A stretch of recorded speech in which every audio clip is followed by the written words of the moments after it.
खुनाची घटना जी आहे ती राजगड पोलीस स्टेशन पुणे ग्रामीणच्या हद्दीमध्ये घडलेला आहे. परंतु तो गुन्ह्याचा तपास जो आहे तो गुन्ह्याचा कट आणि गुन्हा वारजे पोलीस स्टेशनने उघडकीस आणलेला आहे. अतिशय सेन्सेशनल पद्धतीने हा मर्डर झालेला आहे. यातील जे आरोपी आहे जो समीर पंजाबराव जाधव हा राहणारा मूळ शिवण्यातला आहे. त्याचं मूळचं गाव आहे अमरावतीमधलं. त्याची पत्नी जी आहे मयत अंजली समीर जाधव 38 वर्षाची आहे. मूळची नांदेडची आणि ते दोघं या ठिकाणी राहत होते पती पत्नी. 2 मुलं आहेत.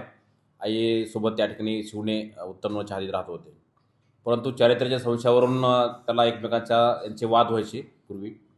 म्हणून त्या आरोपीने खूप असा प्लॅन केला होता 1 महिन्यापूर्वीच. आणि तो फॅब्रिकेशनचं काम करायचा. त्याला लोखंडाच्या ह्याच्यामध्ये पूर्ण त्याचं नॉलेज होतं. त्यांनी 1 महिन्यापूर्वी एक काकडे नावाच्या व्यक्तीचं एक गोडाऊन भाड्याने घेतलं राजगड पोलीसच्या हद्दीमध्ये गोगलवाडी या ठिकाणी शिंदे फाट्यावरून. आणि त्या गोडाऊनमध्ये त्यांनी जे प्लॅन केला होता त्या प्लॅननुसार त्यांनी त्याच्या पत्नीला मारण्यासाठी एक भट्टी म्हणजे लोखंडी भट्टी त्यांनी फॅब्रिकेशनमध्ये तयार करून घेतली 1 महिन्यापूर्वीच. त्यानंतर 26 तारखेला दुपारी हे 2 वाजता ते गोडाऊन बघायला जाऊ आपण भाड्याने घेतले त्या ठिकाणी आपण फॅब्रिकेशनचं वर्क आपलं काम करायचं. नंतर ते बघायला जाऊ म्हणून ते सोबत त्याच्या आयटेन कारमधून दोघंच गेले. त्या दिवशी दिवाळीच्या सणानिमित्त घरातले त्यांची मुलंसुद्धा नातलगांच्या घरी गेले होते. घरी आई एकटीच होती. दुपारी ते निघाल्यानंतर आयटेन कारमधून त्या ठिकाणी ते गेले. काही हॉटेलमध्ये काही नाश्ता पाणी केलं, काही त्यांनी जेवले पण, वेळ पण घेतली. आणि जवळपास संध्याकाळी 8-9च्या दरम्यान त्या गोडाऊनमध्ये त्या ठिकाणी आले. गोडाऊनमध्ये आल्यानंतर त्या ठिकाणी त्यांचा वाद झाला. आणि यातील आरोपी जे आहे समीर यांनी त्याच्या पत्नीचा गळा आवळून त्या ठिकाणी खून केला. खून केल्यानंतर त्यांनी त्याची जी मैताची जी बॉडी आहे ती पूर्ण त्या भट्टीमध्ये लोखंडी जी भट्टी आहे त्या भट्टीमध्ये टाकली.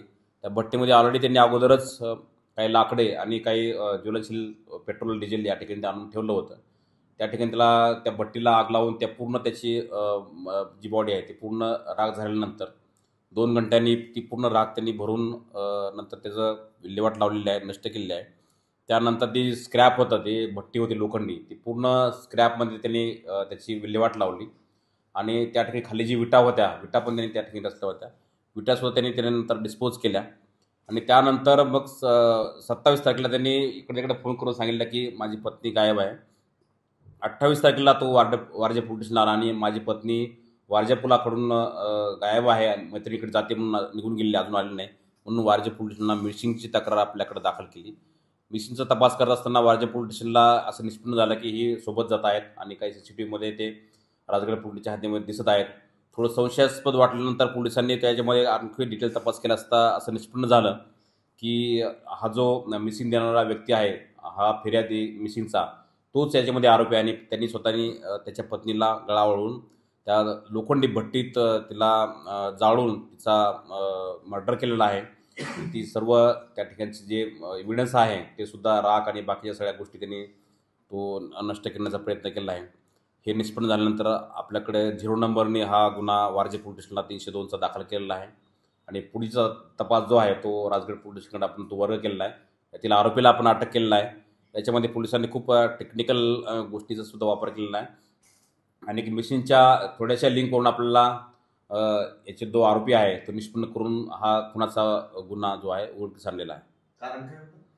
याच्यामध्ये कारण असं होतं, तो सांगतो की याच्यामध्ये पत्नीचे काही एका व्यक्तीबरोबर अनैतिक संबंध होते, त्याच्यावरून आमचे वाद व्हायचे आणि त्या रागातून त्यांनी ही घटना केलेली आहे. आरोपी काय व्यवसाय करत होता आणि त्यांनी जे सगळं केलेलं आहे ते पिक्चर वगैरे त्यांनी बघितले होते? त्यांनी सांगितलं की 1-2-3-4 वेळेस त्यांनी दृश्यम नावाचा एक मूवी त्यांनी बघितला होता. आणि त्याचा तो फॅब्रिकेशनचा वर्क करायचा म्हणजे लोखंडाच्या वस्तू जी आहेत ते बनवायचं त्याचं काम होतं. आणि त्याच दृष्टीने त्यांनी ते गोडाऊन आहे त्या ठिकाणी त्यांनी विकत घेतलं होतं, भाड्याने घेतलं होतं एका काकडे नावाच्या व्यक्तीकडून. तर थोडासा त्यांनी त्या पद्धतीने त्याचा वापर केलेला आहे. काही गोष्टी त्यांनी लपवण्याचा प्रयत्न केलेला आहे. आणि अशा पद्धतीने त्यांनी त्याच्या पत्नीचा त्यांनी मर्डर केलेला आहे. तर ते भट्टी जी बनवलेली तर ती फक्त म्हणजे ते त्याच्या बायकोला जाळायचं त्याच्यासाठीच बनवली. बरोबर. ते पूर्ण त्यासाठी त्यांनी बनवली होती लोखंडी. त्या ठिकाणी त्यांनी त्या ठिकाणी लाकडं आणून ठेवली होती. काही पेट्रोलचे त्या ठिकाणी साठा केला होता. आणि ते सर्व पूर्ण सगळं त्यांनी प्री प्लॅन केलं होतं. 1 महिन्यापासून त्याचं हे सगळ्या गोष्टी चालू होत्या. ती गाडी त्याचीच गाडी आहे. i10 गाडी त्याची हुंडाई कार त्याचीच आहे. सर, घटना घडली किती आणि पोलिसांना हे सगळं प्रकरण उघड करायला किती दिवस लागले? घटना घडलेली आहे 26 तारखेला संध्याकाळी 10 वाजता. तो 27 तारखेला आपल्याकडे आला, म्हणजे इकडं आला वारजेमध्ये, आणि 28 तारखेला त्यांनी आपल्याकडे मिसिंगची तक्रार दिली. त्या मिसिंगच्या तक्रारीमध्ये चौकशी दरम्यान आपलं काही टेक्निकल अनालिसिस सुरू होतं, काही साक्षीदाराची तपास टिप्पणी घेणं होतं किंवा CCTV चेक करणं होतं. हे संपूर्ण प्रकरणाचं चौकशी जी आहे, वारजे पोलिसांनी अतिशय मेहनतीने हा गुन्हा निष्पन्न केला आहे. आणि काल संध्याकाळी आपल्याला तो म्हणजे 7 तारखेला तो गुन्हा निष्पन्न झाला. म्हणजे जवळपास 26 तारखेपासून 7 तारखेपर्यंत जो तपास सुरू होता आणि तो वेगवेगळ्या पद्धतीने मिसलीड करत होता.